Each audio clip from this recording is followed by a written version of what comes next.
Welcome to Step Into Your Story with Carla Goldberg. This is a place where you can pause, breathe, listen inward, and step into the story your soul is guiding you toward.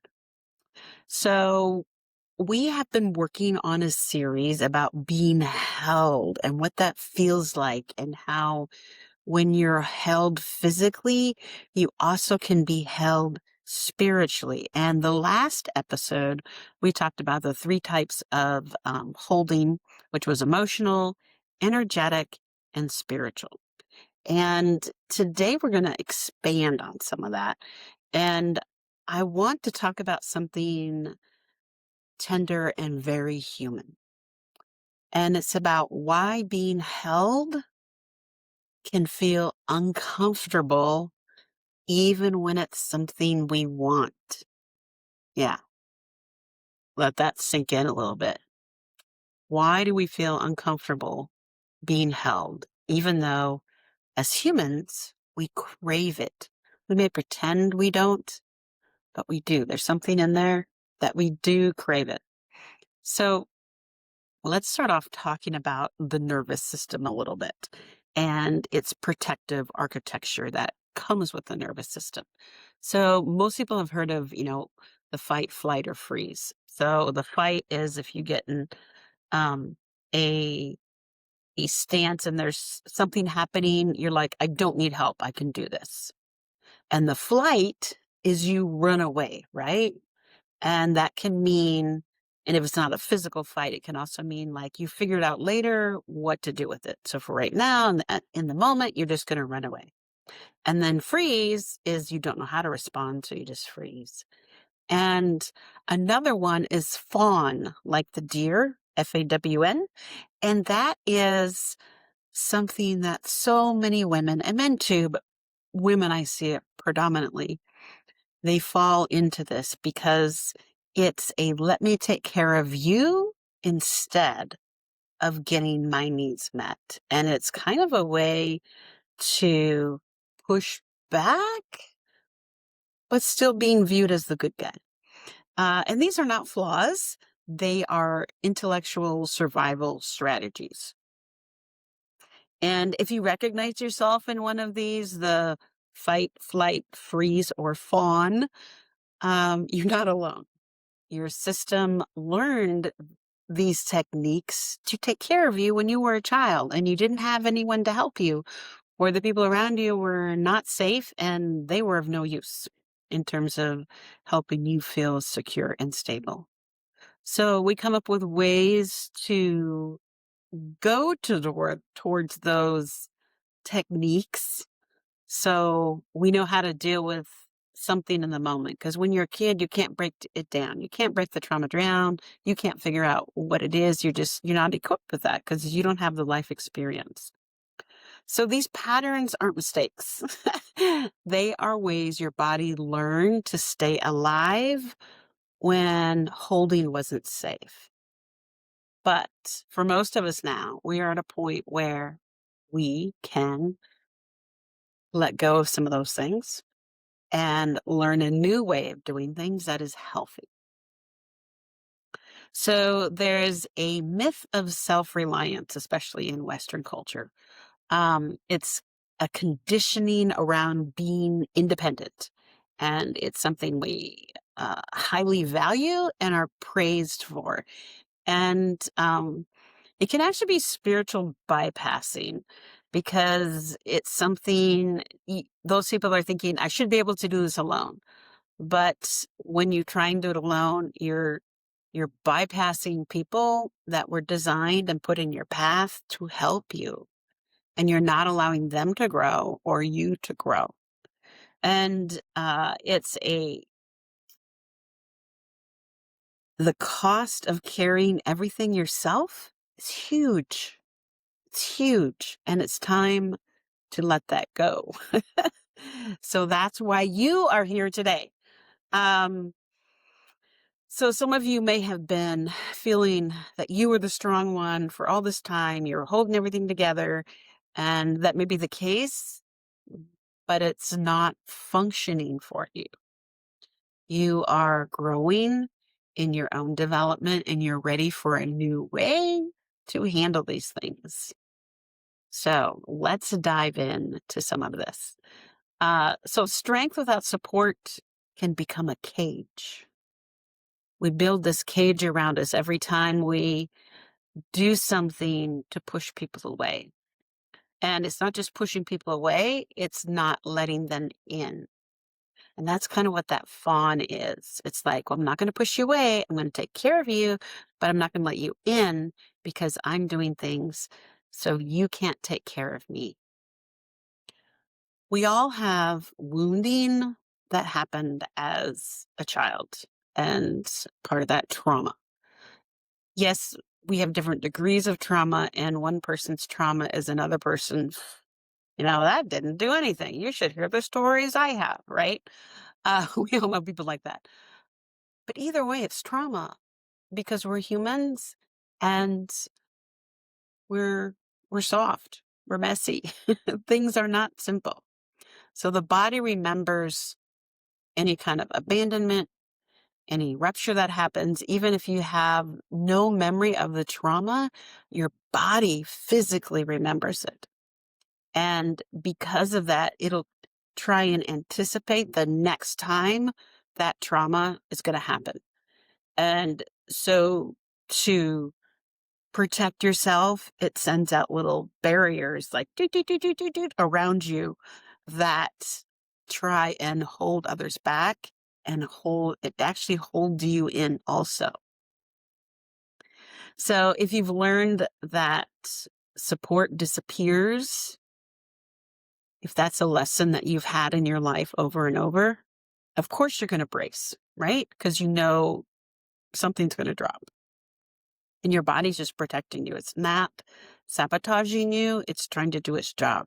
So we want to give the body some new tools and ways that it can do its job that is beneficial. So when holding has been inconsistent, your system learns to brace instead of open. Let's talk a little bit about the fawn response. And the reason is a lot of us fall into this category.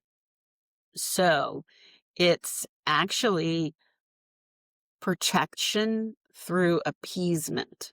So it's that people pleasing mentality. It's that it looks like being generous, kind, sensitive, always caring for others. So you have this um, feeling like a nurse, right? That's always there caring for other people.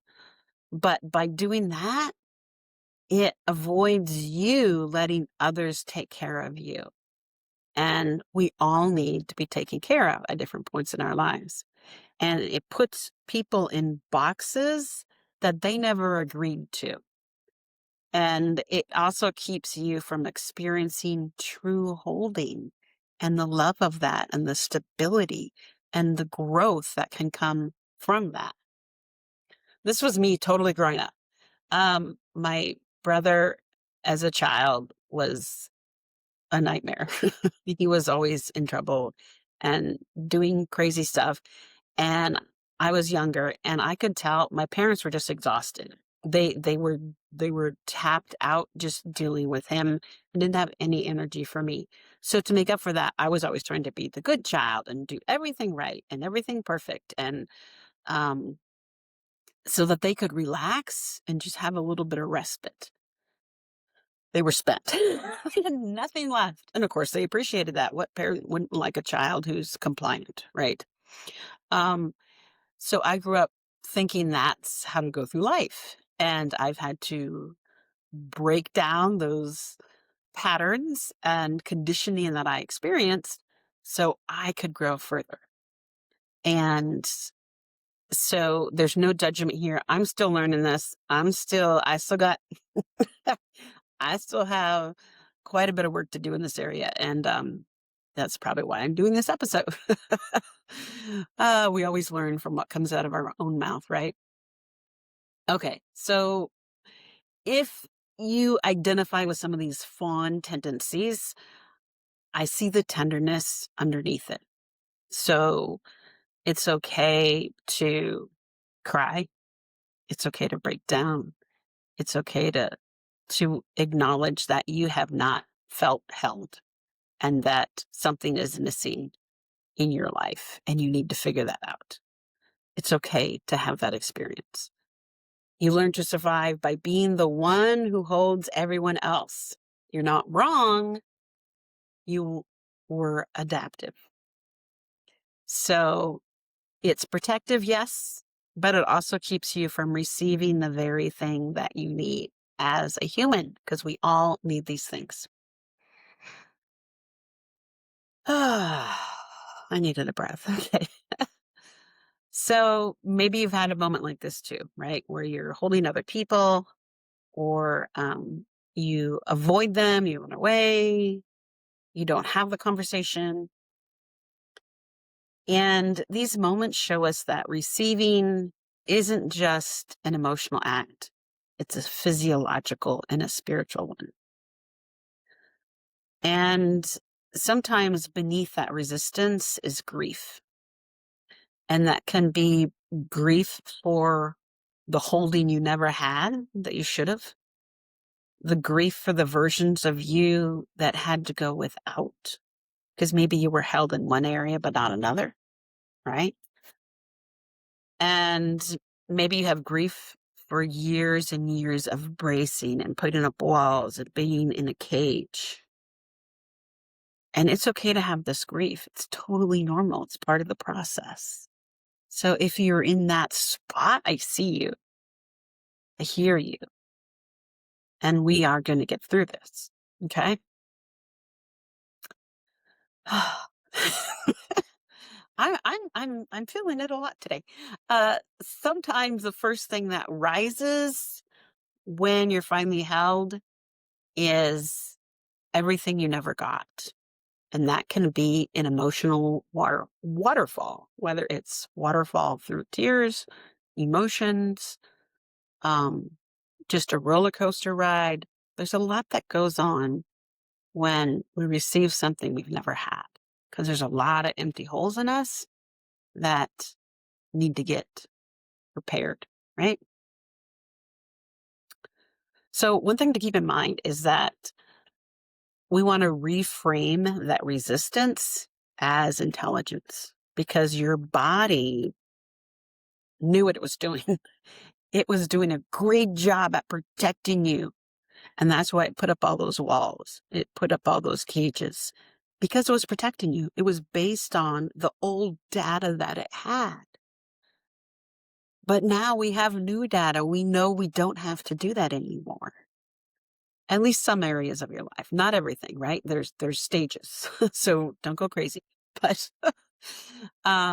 safety can be possible. Your resistance is the guardian at the gate. So if you're really right now really feeling like, I don't like this episode, that's your spirit telling you this is something we need to work on. It's not here to block you, it's here to protect you. And we can learn new ways to do with things. So I have had years of protectors. And so protectors aren't, people talk about blocks. Well, I have this block. Well, now what's happening is so many people are growing in their spiritual path and there's so much up-leveling happening that it's more than just blocks. There's protectors on those blocks. And those protectors are things like the fawn, right? Those tendencies to do something that is not letting others in. So it's not the block may be something else, and there's also protectors on top of it. So when I'm healing people, I have to clear those protectors before we get to the blocks. Most people have those. So that's something that is becoming more and more prominent as more people are evolving and ready to go past the trauma and work on it in a new way other than just traditional talk therapy. And as the world develops more spiritually, these come more prevalent. And I guarantee you're going to hear more about these types of things from other teachers who are in tune with how the world is upgrading. So here's your homework. We can't have something, I can't leave you without giving you something to do that is going to help you grow. So that's the teacher part of me. So for the next week or so, when someone offers help or someone asks, how are you doing?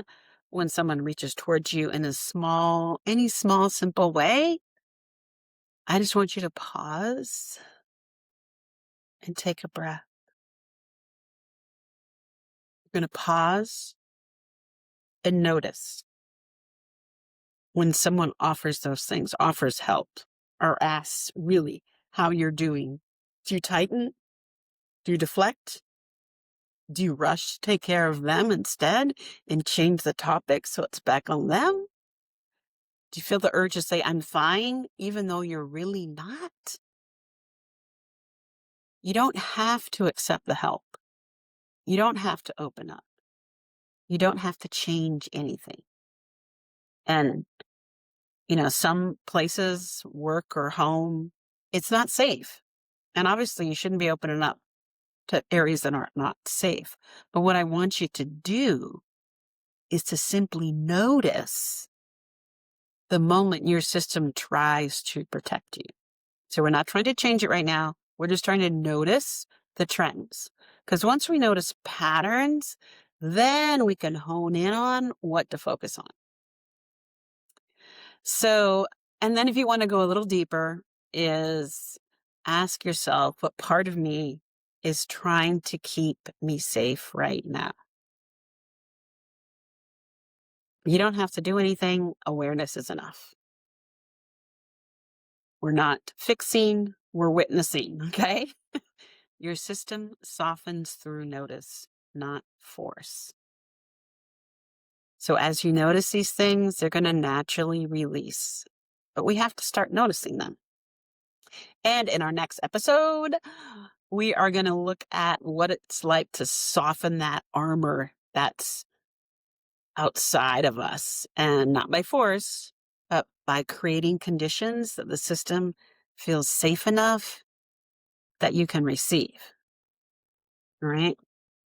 So if you feel called to explore this in a more held container, I have a free 7-day recalibration journey, and it's waiting for you. I'll drop the links in the show notes, and it's just a soft doorway into your own inner attunement, a place to meet the parts of you that learned to carry everything alone. And I just want to thank you for being here and listening with your whole body.